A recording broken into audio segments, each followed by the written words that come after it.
Good morning. Corporate account के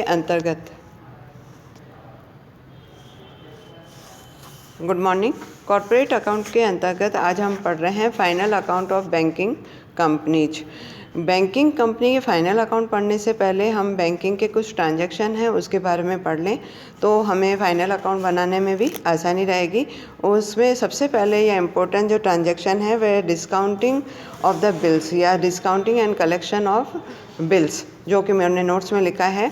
तो जब कभी कोई भी बैंक का कस्टमर अपने BR के मैच्योरिटी डेट से पूर्व ही बैंक में जाकर के उससे बनवाना चाहता है तो ऐसी स्थिति में बैंक के द्वारा उसे पेमेंट दे दिया जाता है।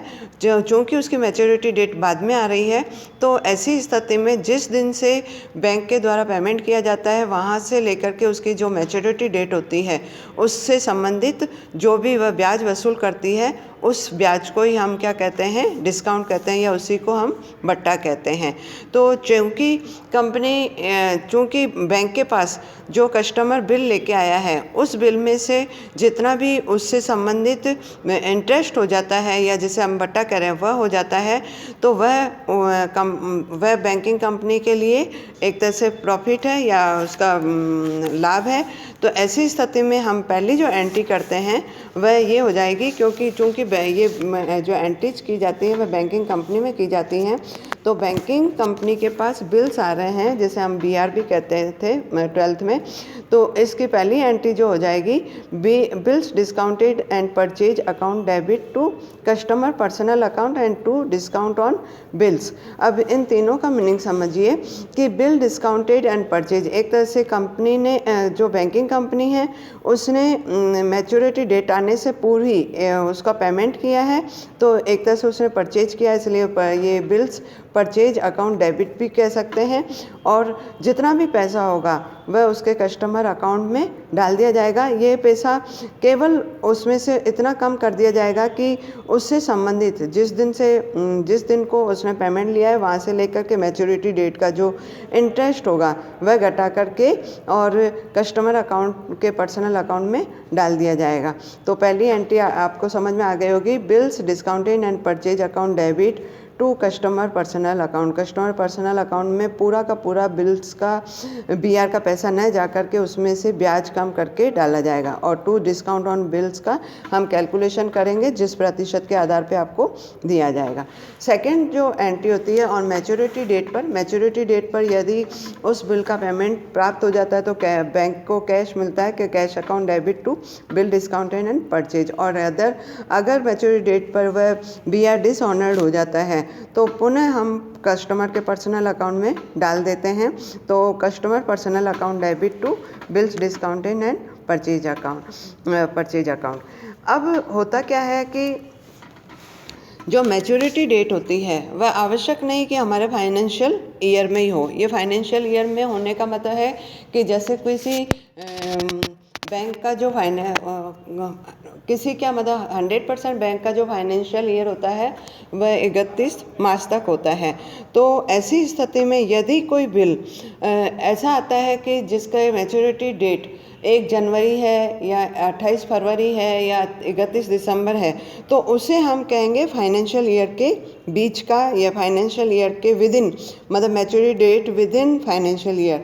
तो ऐसी स्थिति में जो भी प्रॉफिट होगा वह पूरा का वह प्रॉफिट P&L अकाउंट में ट्रांसफ़र कर देगी बैंक कंपनी। और यदि दूसरी सिचुएशन ऐसी आती है कि maturity date out of financial year हो, अर्थात आफ्टर फाइनेंशियल ईयर हो, जैसा हमारा फाइनेंशियल ईयर बैंकिंग का ख़त्म होता है 31 मार्च, लेकिन अगर उसकी मैच्योरिटी डेट आपके सामने आ जाती है 30 जून या 1 मई या 30 अप्रैल, तो ऐसी स्थिति में हमने जितना भी ब्याज काटा है उस ब्याज को 2 पार्टों में करना पड़ेगा।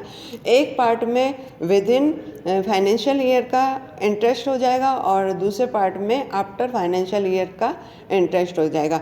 तो यदि ऐसा कोई बिल है जिसकी मैच्योरिटी 31 मार्च के बाद में है, जैसे मैंने अभी आपको बताया 30 अप्रैल या 1 मई, तो ऐसी स्थिति में मार्च के बाद में अप्रैल है तो 1 मई महीना, और अगर मई है तो 2 महीने, 2 महीने का ब्याज क्या हो जाएगा, वह टोटल ब्याज में से घटा दिया जाएगा। और ऐसी स्थिति में हम वर्ष के अंत में एक एंट्री करेंगे और एक अकाउंट भी खोलेंगे जिसे रिबेट ऑन बिल्स डिस्काउंटेड कहते हैं।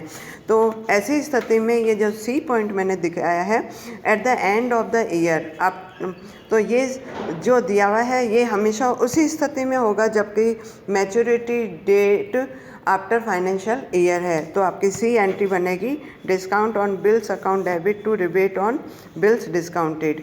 और वर्ष के अंत में जो हमने जितना भी ब्याज रिसीव किया है उस ब्याज में से यदि maturity date within financial year है तो कोई दिक्कत नहीं है, पूरा का पूरा ब्याज हम P&L अकाउंट में ट्रांसफ़र कर देंगे और ये हमारे लिए फ़ायदा है, प्रॉफिट है। तो एंट्री बन जाएगी discount on bills account debit to P&L। और यदि हमारे financial maturity date financial year के बाद में है तो जितना भी पार्शियल मतलब 3 महीने का या 4 महीने का इंटरेस्ट होगा वह P&L अकाउंट में डाल देंगे, और जो पार्शियल जो आफ्टर फाइनेंशियल ईयर का ब्याज निकला है वह हम पहली एंट्री में मतलब सी एंट्री में डाल देंगे।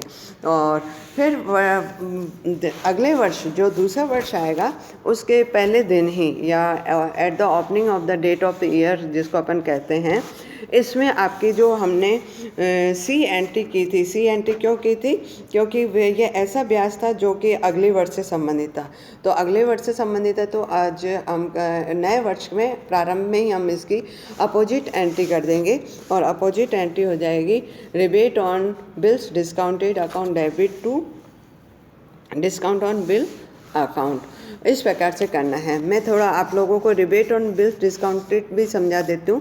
मैंने आप लोगों के सामने लिखा है फर्स्ट सिचुएशन ये है कि हमारा फाइनेंशियल ईयर 1/4/15 से शुरू होकर के 31 मार्च 2016 ख़त्म हो रहा है और जो हमारे पास बिल्स बुनाने के लिए आए हैं उनकी मैच्योरिटी डेट या तो नवंबर 16 है या 30 नवंबर है या 31 जनवरी है।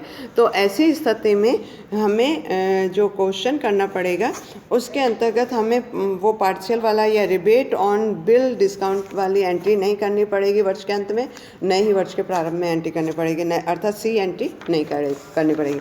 लेकिन अगर सिचुएशन सेकंड है कि डिस्काउंट ये मैच्योरिटी डेट है 30 जून या 1 मई और हमारे पास जो बिल आया है वह आपके 31 जनवरी को आया है, तो 31 जनवरी से 30 जून तक का जितना भी ब्याज होता है, जैसे 31 जनवरी आया तो हमारे पास फरवरी और मार्च 2 महीने का ब्याज तो हम इस साल में लेंगे और 4 महीने का जो ब्याज होगा या हम मंथ भी गिन लें मार्च के बाद में अप्रैल मई और जून 3 महीने का जो ब्याज होगा वह हमारी सी एंट्री के अंतर्गत अमाउंट चला जाएगा। तो इस प्रकार से हमें क्वेश्चन करना है।